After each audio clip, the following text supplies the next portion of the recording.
Iga Swiatek versus Ons Jabeur is going to be an absolute blockbuster affair. I cannot wait for this.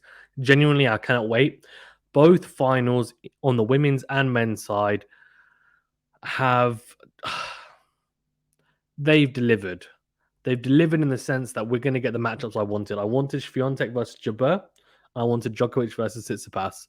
As in, that's when I was doing the semi-final reviews. And I also predicted both semi-finals correctly on both sides. Just saying. Anyway, it's going to be an incredible match. Swiatek looking to win, a 28th consecutive match. She hasn't lost a single WTA 1000 tournament or match this whole year. I mean, incredible. Swiatek is in some incredible, unprecedented form, but Ons Jabeur is also in fantastic form as well. Of course, she won Madrid last week, and yes, Swiatek didn't play that tournament, but Jabeur said, I'm carrying on my good form. I'm making the final. Now it's a question of whose unbeaten streak is going to get cut down. And it's really hard to pick, to be perfectly honest with you. I think Swiatek, for me, I mean, she is the undisputed number one in the women's game at the moment, but Ons Jabeur is arguably the most informed player given kind of recent events. Of course, Swiatek is definitely there as well, but because she didn't play Madrid, I guess you can say, well, she took a bit of a rest and maybe momentum didn't quite carry through, but it has. She smashed Sabalenka in the semi-final. Really impressive win. That doesn't seem to be a good matchup for Sabalenka, I think.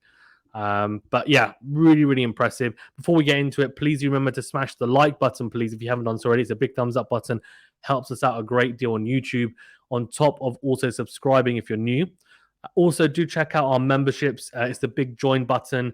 It is to help us out financially.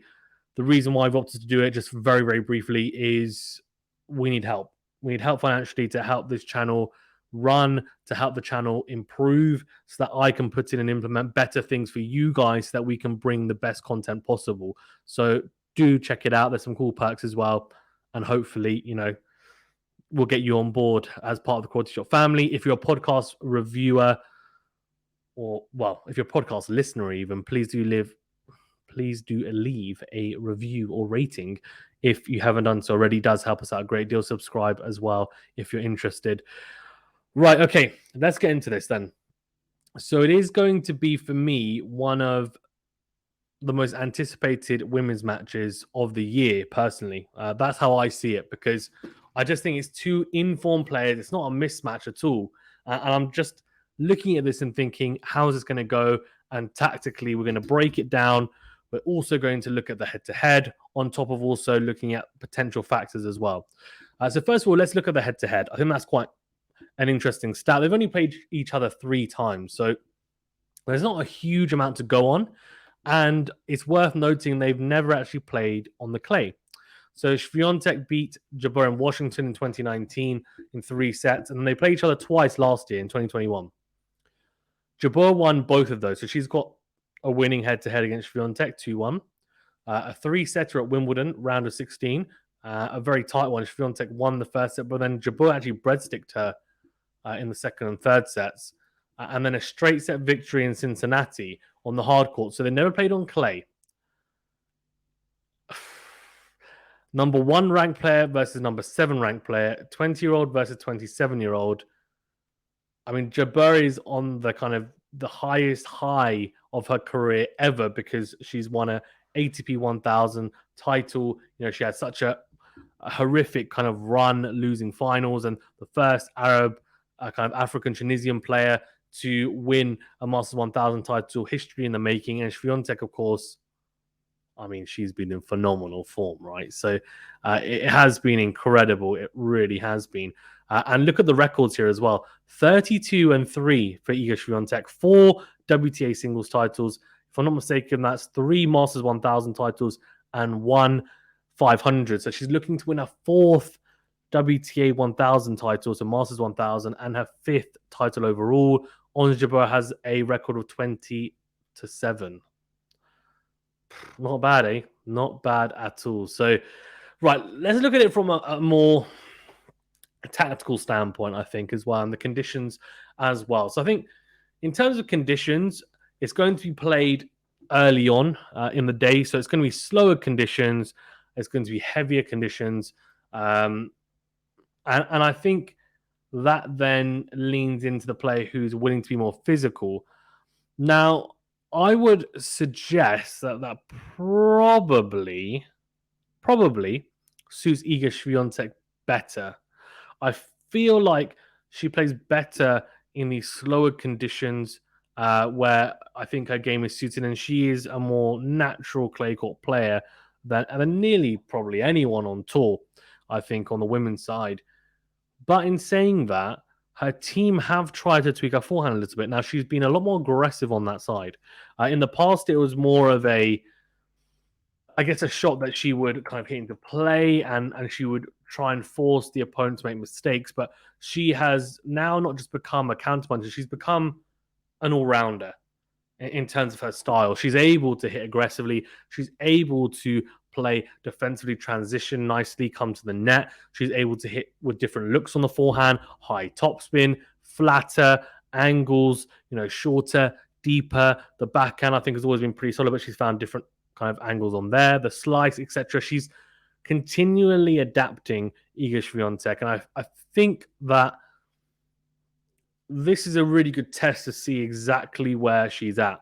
Now, the semi-final against Sabalenka, a massive stat that I think was extremely impressive, and I think for her to win 6-2, 6-1 against a player who, yes, hasn't been in great form, but then she made the final of Stuttgart. She's clearly liking the clay.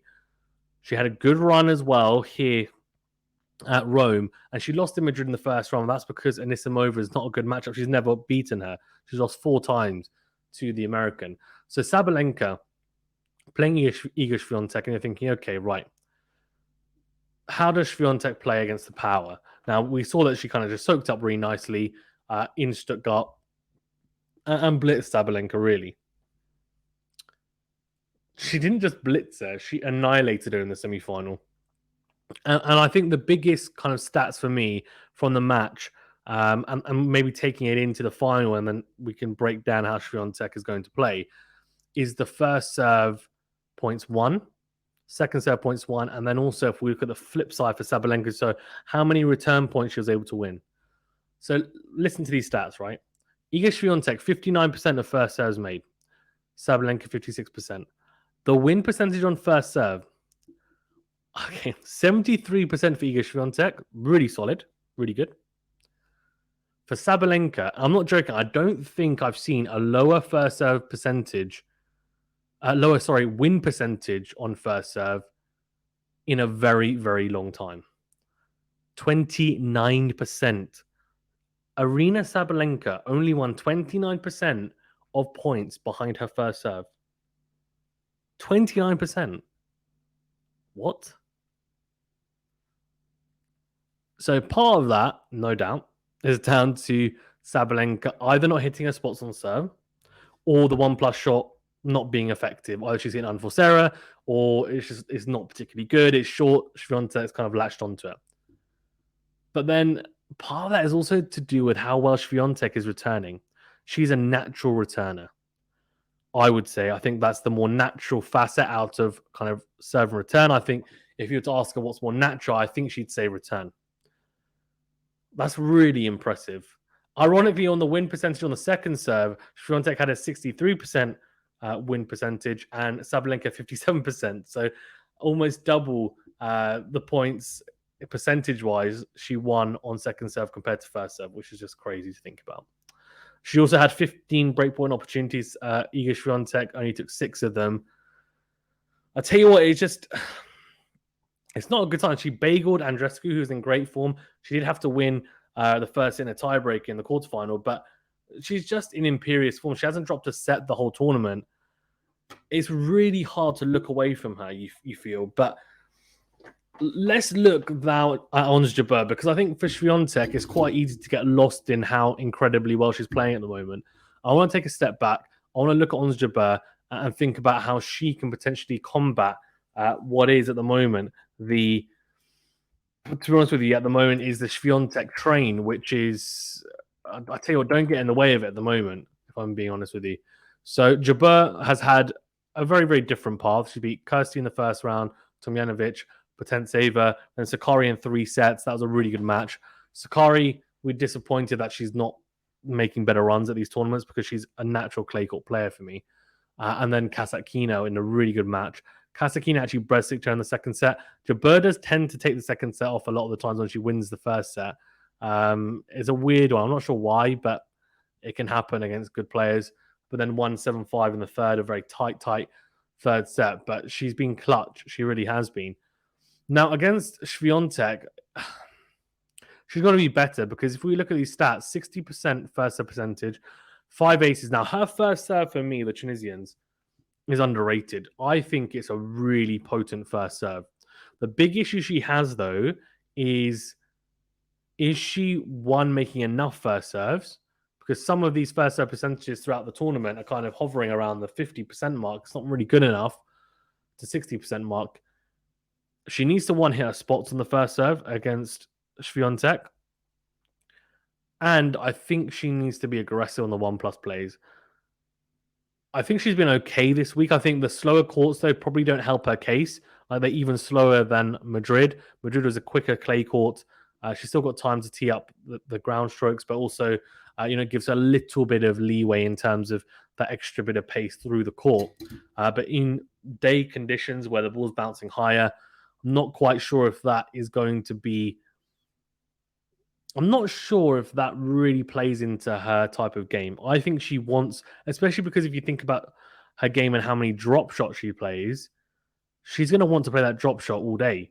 Now, if the ball's bouncing higher because of the extra heat being in the day, that is an advantage to the person who is receiving those drop shots in Swiatek because it's going to sit up there a bit more. She's going to have more time to get to that. So Ons Jabeur's going to, one, have to be very, very good behind the first serve. She's going to have to make a lot of first serves, hit her spots, make sure that she's backing up nicely, try and make as many forehands as possible, though the backhand's pretty damn good as well, Ons Jabeur's is, I have to say. And I think she needs to commit to it as well. I think she's going to have to commit to going down the line earlier. The issue at the moment is that Swiatek's forehand and backhand, neither of them are really breaking down. So she's going to have to play some inspired tennis. I'm being honest with you. And whether that means, slicing into the Swiatek backhand, I think she might have to do that. That seems to be a tactic she utilizes quite a lot. She utilized it against Halep in the Madrid tie that they played last week. And it can work. And I'm trying to think whether Swiatek, from the backhand side, if someone slices really effectively and low over the net to her backhand, how does she receive that? I'm not sure she particularly likes it. Now, let's see. We are going to see that dynamic because Ons Jabeur is going to utilize it, whether she thinks it's a great game plan or not, because I just feel like that is part of her game. It's a natural part of her game to slice for at least a portion of the backhands into the opponent's backhand as deep as possible, as low as possible. It's a good slice for me, I think. It's a pretty solid slice. And then the big issue is going to be, do her drop shots hold up in these conditions on these courts? I'm not quite sure. She has got probably the best drop shot on the women's side for me. She's going to have to play really well. She's just going to have to play really well. She's going to have to play out of her skin. If I'm being honest with you, she's going to have to return extremely well. She's a very good return. She's going to have to be aggressive on the second serve. Swiatek's got a fantastic kick serve, probably the best kick serve on the women's tour. And that second serve is going to rear up, especially given that it's going to be bouncy conditions, given the timing of the final. She's going to have to almost kind of whip some of those returns, lasso, forehands, kind of Nadal-esque at times, I think, Jabeur. So we'll see how she gets on. I'm looking forward to it, though. I'm going to go... I would love Jabeur to win because I just genuinely... She's one of my favorite women's players. She's probably my favorite woman player on the tour, actually. On Jabeur, to be honest with you. I'm going to go Swiatek in 3. I just think conditions-wise, it's impossible. I think if this was in the evening, I might lean towards Ons Jabeur in 3. I just feel like Swiatek, the conditions are so suitable to her game right now, and she'll be able to utilize them a lot better. I think the form she's in, and I think at the moment she feels like she's unbeatable. And I think it's very hard to crack that. I think if Ons Jabeur takes the first set, then we're really talking. But Swiatek takes the first set. She's a very good front runner. She might be in danger of getting kind of straight setted Jabeur, to be fair. But let's see. Let's see. It's going to be an intriguing one. Let me know your thoughts, your predictions as well. Always open and happy, and of course welcome any comments and queries. And even if you don't agree, let me know why you don't agree. Let me know any thoughts that maybe I've missed and you think are important to take into consideration and cater for. It's always great to hear your guys' thoughts. Thanks very much, guys, for tuning in. Please remember to hit that like button and subscribe to the channel if you haven't done so already. Of course, our WTA and ATP power rankings will be released as well next week after Rome has concluded tomorrow, so probably on Monday. So do keep an eye out for that. Thanks very much, guys, and we'll see you on the next